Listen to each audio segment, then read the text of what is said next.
Welcome to another episode of Undercurrent. This is the Easter holiday long weekend, and where else to be except the Uniting Church right here in Perth.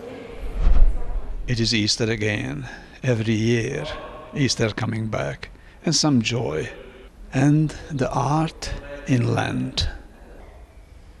My title is I'm the Church Verger, and my function is to open up the church to the public every day of the week and provide service to the community, and that varies depending on any given day. So what's the meaning of Easter for the lay people? The lay Christians that come here, they are expressing their concern about Easter and the lack of the understanding that's coming through for the next generation about the real meaning, what we feel the real meaning of Easter is, which is Jesus Christ coming to earth and God coming through Jesus to be with us and to die for us and to rise again for us. They're concerned about the symbology that is out in the shops and in the schools, that there's nothing really about the cross and about the Lamb of God, Jesus. It's a hard message to swallow, isn't it? The suffering of the cross.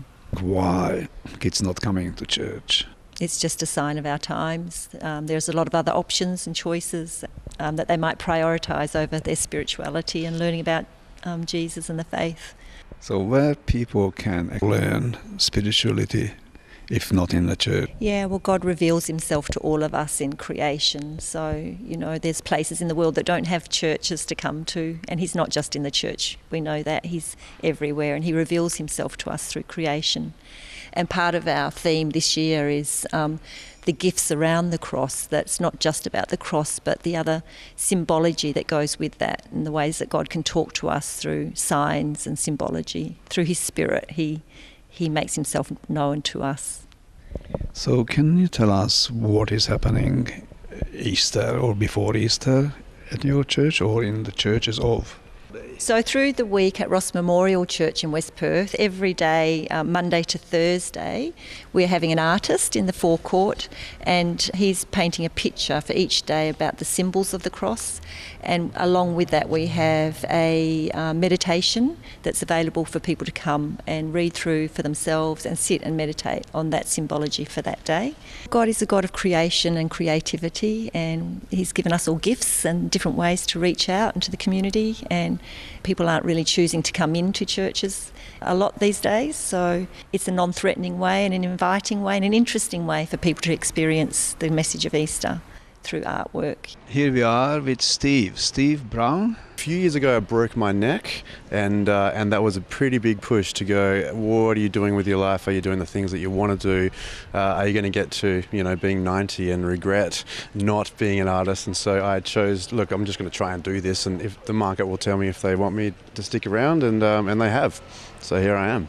So the church have asked me to come, Ross Memorial's asked me to come and do some live painting just to interact with the community out the front. So there's 5 paintings that I'll be doing this week, and the last one is on Sunday in the Sunday morning sermon about the things with the cross being gifts.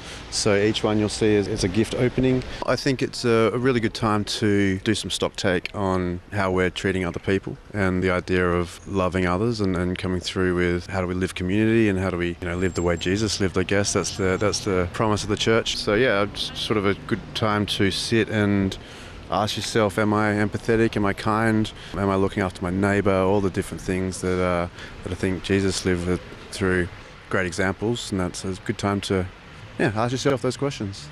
It'll work out if you work hard enough, and I love working, so it's working out. So Thursday night we've got a concert here, which will be, I think, amazing, with our organist, and that starts at 6 p.m.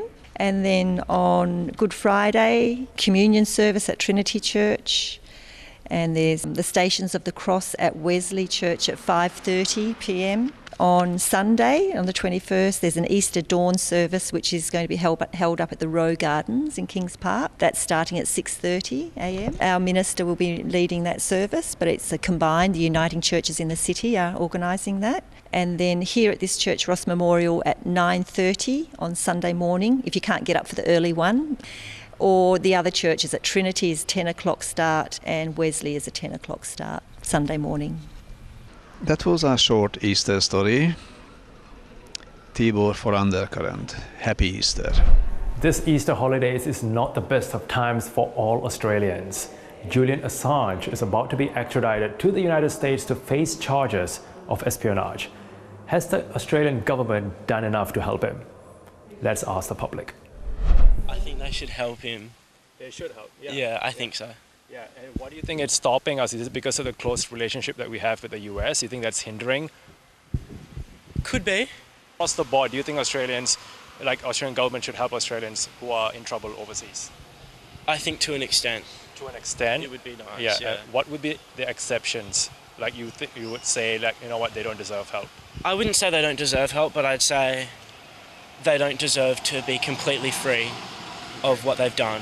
I feel if the Australian government helps him, there still should be some sort of punishment. I do think that in a way we should have some kind of freedom of speech, but you don't want to cross the lines and make it hate speech in a way. I think we should all respect each other no matter what, but if we want to voice our opinions, we don't want to do it with like animosity in a way. I guess in a way WikiLeaks, it was kind of, I felt when I saw it, I saw this 2 years ago in year 10 where innocent people were getting shot and that was crazy, that shouldn't have happened. I feel as it shows that the government is flawed in a way, I feel, that we were able to expose them, and yeah, I think if it does some justice, yeah, I think we can, just because maybe they are hiding stuff as we've seen before, so yeah, that's... Media, you know, they're trying to suppress, you know, human rights, outing the government, New World Order. Yeah, he was a pretty naughty boy, and he broke some bad laws in America. But you know, what country was in when he did it? You know, and why did Ecuador, you know, suddenly give him away? You know, Why do you think like the Australian government is not doing enough? Like just good friends with America. It's at Five Eyes. Yeah. Five Eyes. You got America, New Zealand, Canada, UK. Yeah, you know, just one for all. Security, internet security. It's a touchy thing, you know. It's a dangerous world out there. Is he need special treatment, or is he be getting the fair treatment that the consulate services provides for other Australians overseas in trouble? Or just give the fair and safe treatment to all citizens who are in some diplomatic trouble. Not be picking and choosing, not be selective. Like if there's a case of like if Body 9 were treated differently to Julian Assange, well, that's not right. But then if it's the same across the board, then that's more fair. But yeah, people will be always not letting one case prevent them from speaking their mind. So yeah, freedom of speech, I think that still is going, and people won't let one case stop them. If anything, just have them more determined to make sure that it's not curtailed in any shape or form. Any attempts to stop people revealing the truth, both good and bad, well, that's not the government's position. Tiger Woods is back on top of the golfing world with his first major victory in over 10 years. Now, he might not have to wait another 10 years for another major championship, as there is a new wave of technology that's about to change how you swing in golf. My name is Keith Ellis, and I'm going to introduce you to Charles Pan, who is a Rotary sports specialist, and he's going to talk to you about the TrackMan and how it can improve your game, whether it's golf, hockey or baseball. Welcome to the show, Charles. Thank you very much, Keith. Pleasure to be here. TrackMan, tell me how TrackMan works. Well, TrackMan is a dual radar system, as we can see right here. There's one radar at the top of the unit, which tracks all the clubhead data, and there's another larger radar at the bottom that tracks the ball all the way out to about 400 metres if you can hit it that far. Charles, who would use TrackMan? Well, currently the world's best golfers, professional players, but also golf instructors. I also know a lot of very keen amateurs that have their own TrackMan. So what does TrackMan give the golfer? Well, TrackMan can give the golfer invaluable information. So TrackMan can be connected to an iPad. I can show you clubhead speed, angle of attack. So this golfer here is actually exceptionally talented. She can hit up 7.5 degrees. it's actually very difficult to hit up 7.5 degrees with a driver.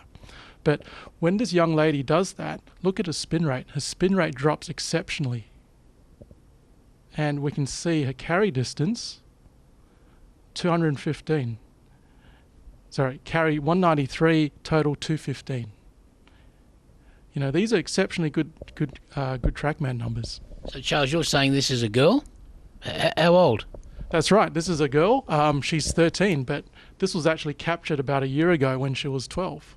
So what's the benefit for the TrackMan? Does it give you idea of how far you hit it or how close you hit it, or what's the importance of it? It does give you all that information, but it also tells you more. It can tell you the landing angle of the ball, 40 degrees. It can also tell you where your club path is going. It can also tell you ball speed. So it gives you really invaluable information. There's no guesswork. I have seen TrackMan in action. They tend to use it a lot for the shorter clubs like the wedge. What's the advantage there? Well, the best wedge players in the world, they all want to spin the ball. Spin is everything. TrackMan have actually discovered that if you launch the ball at 30 degrees and have a dynamic loft of 40 degrees, you will get maximum spin. But how do you actually teach that? Well, you need to teach a player on TrackMan. They need to feel what a 30-degree launch feels like. So as a rotary coach, you can actually explain to the pupil how to spin the ball? Definitely. It's one of my specialties, how to spin a wedge. You know, spin is critical. If you're playing on a hard and fast green, you've got to be able to hold the green. Does TrackMan help you with the putting? It does. You know, we can look at different variables for putting, but as a performance instructor, you know, my specialty is helping a golfer hit the wedge closer. That's the key to making money on tour. Can you please explain how the K-Vest works? Sure, Keith. The K-Vest has 4 of these sensors. Now, there's one for the pelvis, one for the torso, and there's 2 other sensors for the lead arm and also the wrist. So what does that do then? Well, we can measure precisely where the pelvis, torso, lead arm and wrist is in the golf swing. You know, there is no guesswork. We measure, then we act. So what you're saying, if somebody's slicing or hooking, it's because they're not set up correctly. Will the K-Vest help that? Well, not necessarily they're not set up correctly, but we know exactly why they're slicing. You know, we can pinpoint the reason very, very quickly. How often do you use the K-Vest? Is it for young people or old people? It's for everyone. We use K-Vest nearly every day. Well, thanks very much, Charles Pan, Rotary Sports Specialist International. I know you travel to Florida. You work with TPI in America very successfully, and thank you for coming on the show. This is Keith Ellis for Undercurrent. Now, this over here is what's called a camera tube. They brought it here, they shipped it all the way from the UK to be fixed on top of cameras when the ABC was first set up here in Perth. Now, you are watching a very special edition of Undercurrent, but we're going to go for a short commercial break. We'll be right back.